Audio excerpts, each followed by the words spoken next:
Hey guys, it's Target with Cyclone FPV, and we're now on to part 3. So we've already talked about the radio, right? And we were looking at our computer screen here. This is where we left off. And every time I pick up a video, I'm going to pick up where we left off, okay? So we left off with getting OpenTX ready, and we also, if you let me click over here, we also created our folders and subfolders, including our SD card folder, our OpenTX FW folder, and then our backup folder. We downloaded Companion 2.3.11, installed the program, and that's what we're running right here. All right, so the next thing we're going to need to do is we're going to need to download firmware, and we're also going to need to get our memory card ready. Now, let me be very clear. The memory card can be a little bit tricky if you don't have one that's 16 gigs. So if you happen to have one like this one, now this is a 64 gig memory stick. That is too big for the radio to read. So I'm going to explain to you what you're going to do, and I've done this in a lot of videos, but I just feel like for this series, you can just follow along with me on this one, and you should be okay, all right? First thing I want to do is keep an eye on your computer screen. I'm going to put this in my computer. You can use a memory card reader. You can use an adapter. I've got a USB USB stick that will read these. So I'm going to insert this in there real quickly. All right, let me do that. There we go. Windows, my computer is going to recognize it. And if you notice right here, there's a bunch of files on here. This is what it's going to look like when we're done. But I'm just going to delete this one, right? So here's what we're going to do. We're going to, if you have a memory card that is larger than 16 gig, here's what you'll do. Now, if you don't, if you have an 8 or a 16, just watch this anyway. It's not going to take very long, but it'll help explain what you would do if you do end up with one down the road. Ready? So the first thing we're going to do is we're going to right-click on our window right here in the bottom left, and we're going to left-click on Run, and we're going to type the word Control, as you can see there in my screen. You're going to click OK. All right. Once you do that, the next thing you want to do is go to Administrative Tools and left-click on it. All right. Now, just in case you do not see this, your screen doesn't look like mine, look at my icons here, right? So I have categories. So if your screen looks like this, just make sure to go to large icons. That's all you need to do. Left click on Administrative Tools. Look for the Computer Management, which is right here. Double click. All right. And when that opens up, the next thing you're going to want to do is look for Disk Management, which is right here. Left click on that, and you're going to see your memory card. Okay.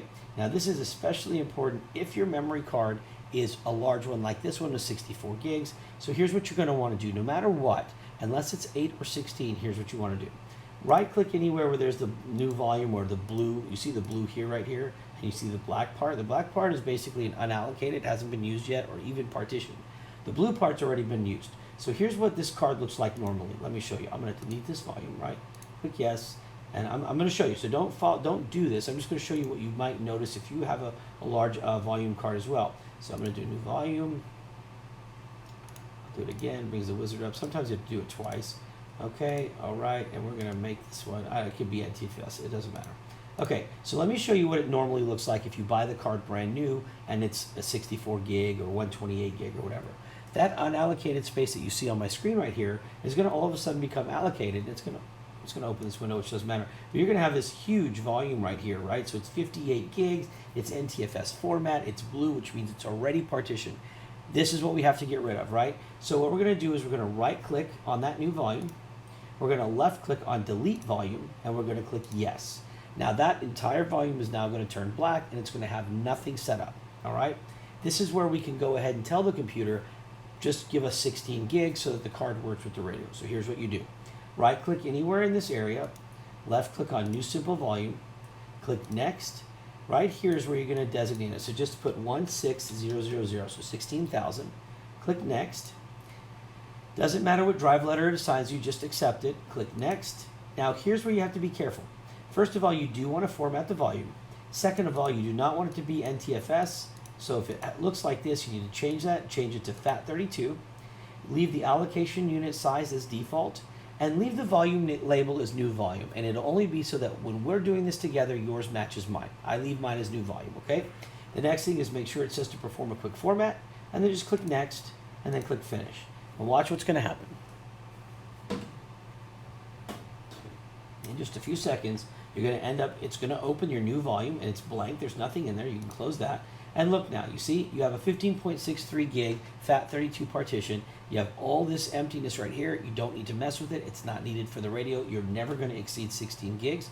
So at this point, you're good to go. It's formatted, it's healthy, everything's good. As long as it looks like this, you're awesome. So go ahead and click the X to close that. You can click the X again to get out of administrative tools, and then you can click the X again to get out of your control panels. Boom. Okay, and we're just going to wait for that to go away. All right, so now that we've got that, we have a blank SD card, right, that's been formatted, and we've got all the other components that we need. So now it's time to download the software that we need. Pay close attention to what we're about to do. All right, first thing we're going to do is now that we're done, if you did have an 8 gig or a 16 gig card, here's what you would want to be doing. Okay, you're going to want it formatted, right? So you would go to your File Explorer, and you could just pick anything you want. Here's my new volume, as you can see right here, right? Yours has to be formatted, okay? So you would right click on it, left click on Format, and then as long as you're within that size of 8 to 16 gig, just check everything out. Gig capacity, mine's 15.6 gig, FAT32 file system, so we want that. Don't worry about the rest of it. New volume and quick format. So you would basically right click on the drive, left click on Format, make sure it looks just like mine, and then click Start. It's going to give you a warning that you're going to lose your data. Click OK. And in a matter of seconds, it's done. Click OK. Click Close. And we're set, guys. So here's what we want to do now. Look at the bottom of your screen here, and you're going to find this little USB icon. It's a safely remove USB media, basically. So left click on that, and then find your new volume drive right here. Left click on that, and now it's safe to go ahead and take your SD card out. Okay, so there it is, guys, on our table now. I'm going to show you here. So actually, I'm not going to change the screen. You can see I've got it in my hand right here. So here's our SD card right here. It's very important, okay? So here's what we're going to do next. We're going to take our radio, all right? And let me switch the screens now. All right, now with the radio off, do not turn it on. Take your SD card, turn it upside down so where the label's facing down, and just put it right in and press it in there until it clicks. There's a spring inside, it'll click and it'll hold the card in there. You're done. Now your SD card's inside your radio. Now it's going to be time to program it. So here's what we're going to do. We are at 7 minutes now. Our SD card is good. We'll come back with another video then on starting to download the software. Okay? Again, guys, if you have any questions, you can always check us out on YouTube. Our YouTube channel has a ton of videos on how to help you with a lot of the questions you may have about your radio, your drone, or anything else. And as always, you can always go to our Facebook channel, our Facebook page at facebook.com/Cyclone FPV. We have a great group section there where everybody can help answer some of your questions as well. All right, guys, other than that, if there's no other questions right now, we're going to get ready to go to the next step, which is downloading your firmware. And so we will be touching that here in just moments. Have a good night, guys, and we'll see you shortly.